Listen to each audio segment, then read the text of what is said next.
It is a pleasure to be speaking to all the guests and all the participants once again here. First of all, I would like to take this opportunity to thank the team iHub. I would like to extend my gratitude to PM Nagarajanji and all the panelists who are here, Mr. 𝒃𝒐𝒖𝒕, my dear friend Ratnakar from Hyderabad Angels, Professor Pandya, and it is truly a privilege to be here. Over the next few minutes, I'll talk about the topic, which is early stage investment. Like every other ecosystem, early stage investment is one of the most crucial role in supporting and developing the startup ecosystem across the world. If you look at the data point and look at the history, how ecosystems in Silicon Valley or Tel Aviv, or for that matter in UK, how they evolved was the support provided at an early stage. India is now going through the phase where US was 30 years ago. As mentioned earlier by our senior speaker, Mr. 𝒃𝒐𝒖𝒕 ji from Nagpur Angels, he put some very interesting point, which I always used to think.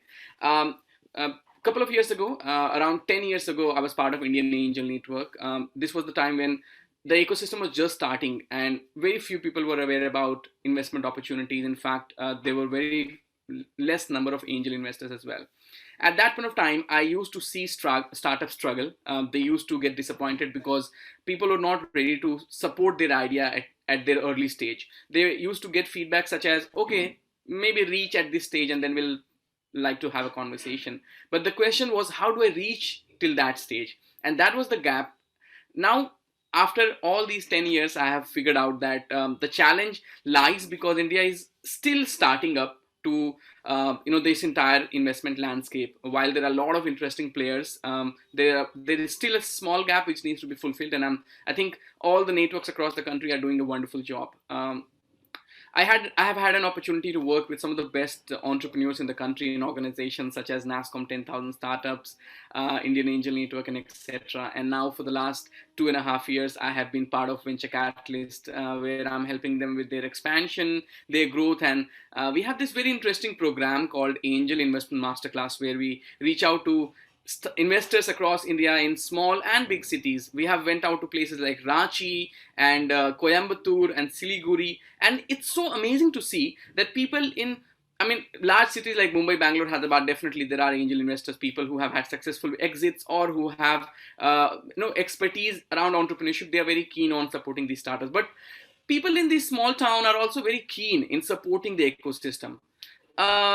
So that's very, very exciting. I have put together a small deck. I'll just spend around 5 minutes to give you a little insight on what is exactly the landscape of India, what the landscape was in 2016 and how the landscape is now, and how we can kind of take it ahead from here. So this is how the landscape was in 2016 and now in 2019. If you look at the startup landscape in terms of investment, the early stage deals in 2016 were as low as 381. The number of angel investors were 430. And if you look at the average deal value, it was $150,000. There were just 2 accelerator funds. There were 63 VC funds. Number of syndicate platform were 3. But then look at the phenomenal growth in the next just 3 years. We have had more than 1,100 early stage deals, more than 5,000 angel investors. The deal value has increased significantly to $650,000. There are now 4 accelerator funds, 189 VC funds, and the syndication platforms has increased 20%. If you look at the growth percentage, it has been phenomenal. In 2016, there were some really great networks. You look at on your screen, Indian Angel Network, Mumbai Angels in Angel Network platform. In syndication, you have AngelList and Let's Venture, Microfunds, Bloom, and Orias. But still, there was a gap, and that is where we at Venture Catalyst, we tried to disrupt the entire model, and we introduced for the first time in the country an integrated incubation-led investment approach. This also talks about the early stage investment and how this entire investment pans out. So if you look at the slide here, we have a very interesting approach where for the first 0 to 3 months of the startup inception, we have a 300 crore fund called 9 Unicorn, where we invest up to $100,000 in the first round. We also provide support on product and business acceleration. Also, this is not about 9 Unicorn and Venture Catalyst. What I'm trying to share is the fundamental framework which is required for any ecosystem to grow. And I'm very glad to see that Gujarat is following almost a similar approach where support is provided at all stages. When we move to the 6 and 18 months, we have Venture Catalyst, which is an investment platform. We invest up to $2 million. We also provide integrated incubation for almost 18 months. Market access is provided to now 40 plus cities in India and 5 countries outside India, because we have more than 4,500 angel investors with us. For the next 18 months, where startups are going to Series A and etc., we have organizations like Google, Sequoia, etc., who are co-investing in these opportunities.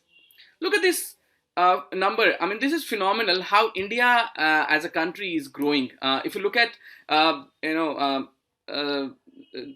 mean, I'm going to skip the slides which talks about venture capitalists. I'm just trying to give an overall perspective. If you look at the landscape in India, typically when you talk about startup investment, a lot of emphasis is given on to technology and software companies, which is all right because software companies can scale very fast with a very lean and agile team. But then we looked at some traditional approach as well, and we got some really good success stories. The first company I would like to talk about is Beardo. It's a very interesting company from Gujarat, Ahmedabad. They are India's first men grooming company, and they become very, very popular. They have had brand ambassadors like Mr. Sunil Shetty, Shahid Kapoor, and etc. They got acquired by Marico. A very interesting success story. We have one more interesting company which is non-tech, is 𝒃𝒐𝒃. 𝒃𝒐𝒃 is a personal hygiene startup. They have completely transformed the way traditional businesses are looked in India. I would also like to move on to the next segment and talk about this very interesting map which you see here. As our earlier speaker was mentioning very beautifully, how the true potential of startup as well as the angel investment lies in tier 2 and tier 3 cities. We have taken this opportunity to democratize angel investment, and for all the startups who are watching us today, this would become very helpful for you, because when you have an investor coming from a small town across the country, they would be able to understand the passion which you have. And because we'll have more and more angel investors coming and supporting the ecosystem, the opportunity for you to raise capital will become very affordable as well as very easy. We as an organization have access in all these cities across India. It looks very interesting. It is also very powerful for a startup, because imagine if you get on a platform like this, you are based out of Delhi, but then you would be able to sell your product in any of the cities where the partners are present. And that is a very interesting integrated approach, which makes startup journey very, very easy for our portfolio companies. We are also very proud that we have initiatives like Found Network. We have planned to doing 1,000 plus masterclasses to educate new angels. This would fill the gap where early stage investment is missing. Once we have more and more number of angel investors coming and joining the ecosystem, this particular gap where startups struggle to raise funding at an early stage when they are building up their venture would be fulfilled. I already spoke about that startup can be non-tech as well. Technology is just an enabler, and companies like Fasos, Viba, 𝒃𝒐𝒃, and Beardo, they are very interesting examples. So if you are building a non-tech company, you should not get demotivated that you might not raise that important investment capital, because now investors understand that while technology is good and scalable, non-tech products can also be scaled if the approach is interesting. Also, very interesting. I want to share this very interesting thing with you. It depends on what stage of company you are.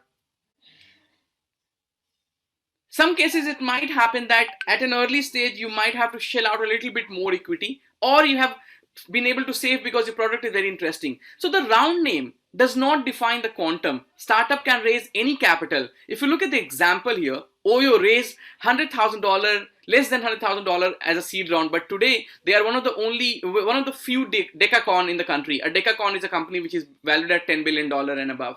Innovate, again, they raised less than 500,000 investment. Club on the other side raised 1.5 million, and Jupiter, which is a very interesting new banking concept, they raised $24 million at their seed round.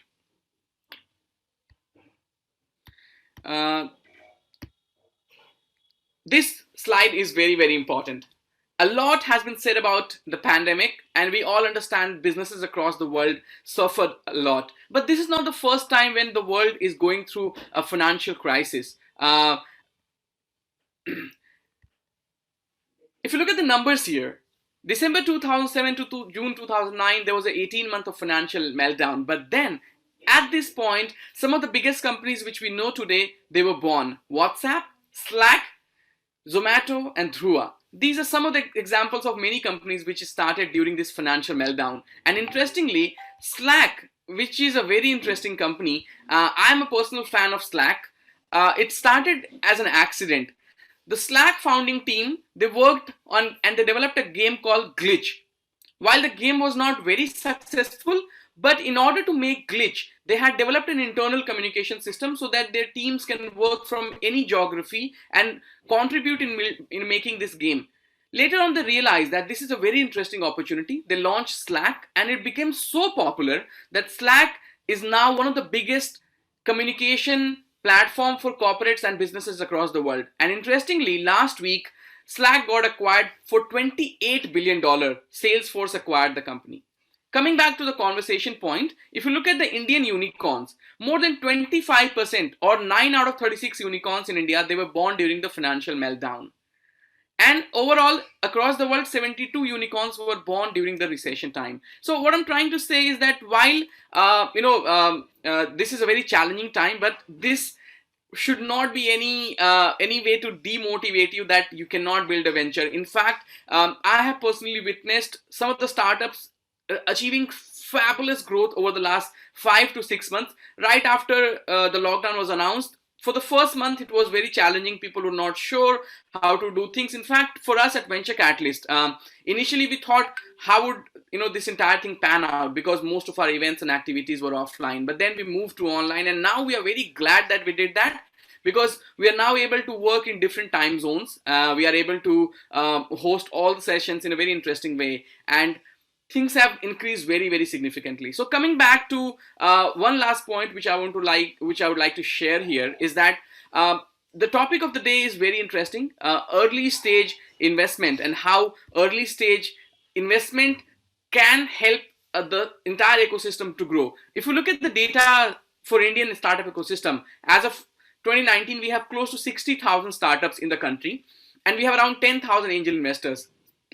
But when we compare us to large ecosystems like China or US, we are just starting. We are scratching the surface. A country of 1.4 billion, there need to be millions of startups, and there need to be thousands of investors to support these ideas. Because you need to understand, as a startup, if you are doing well, you have revenue, you are positive, you not necessarily need a lot of capital. You might need some money to grow, but you require support to be able to build your prototype, number one, to be able to find good team members, to be able to find good technology, and to be able to go to the next level. And that is where this early stage support is very important. We are very glad at Venture Catalyst that we have been very lucky to get some very good quality startups as well as investors who believe in the idea of democratizing angel investment for nation building. And I'm sure that with support from iHub and this wonderful initiative by Government of Gujarat, we would see some phenomenal results coming up from